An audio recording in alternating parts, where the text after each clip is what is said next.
I'm Dr. Haragopal, reader from the Department of Prosthodontics. I'm here today in order to show you the manipulation of alginate impression material. This alginate impression material, according to the ADA specification number 18, it is a irreversible hydrocolloid impression material. It is a elastic impression material and irreversible material.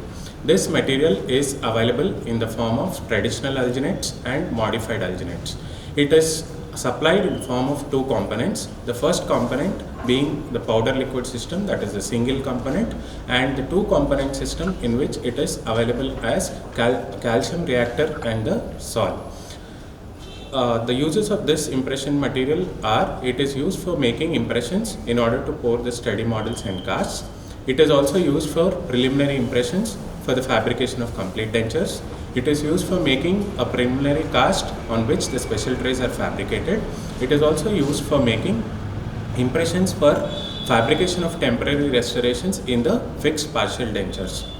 This impression material is containing the sodium, and the setting reaction of this material is it contains the sodium and potassium insoluble salts, which are replaced by the calcium in order to form an insoluble calcium alginate gel. The uses of this material is being discussed. The advantages of the materials are, this material is very easy to manipulate. It does not require any special equipment. It is a hydrophilic material, because of which it does not require any dry environment. The disadvantages of this material, let's see how the material has to be manipulated.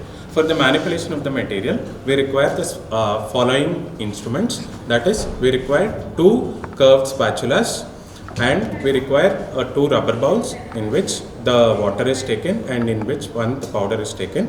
Here there is a measuring jar which consists of a measured amount of water. The water powder ratio for this material is 16 grams of powder for 38 ml of water.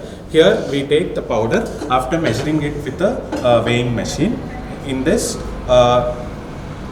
16 grams of powder is taken in order to mix with 38 ml. So what we take is, first we pour the measured amount of water into the rubber bowl, and for that powder is added slowly. So this powder is added so that all the powder particles are wet by the measured amount of water.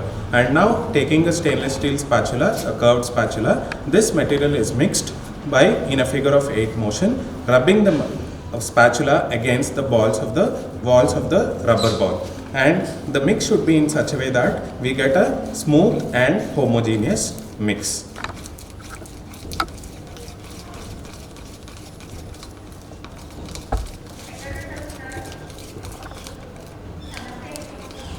And this is a smooth and creamy mix which is devoid of granules. And now this material is ready in order to load it on the impression tray.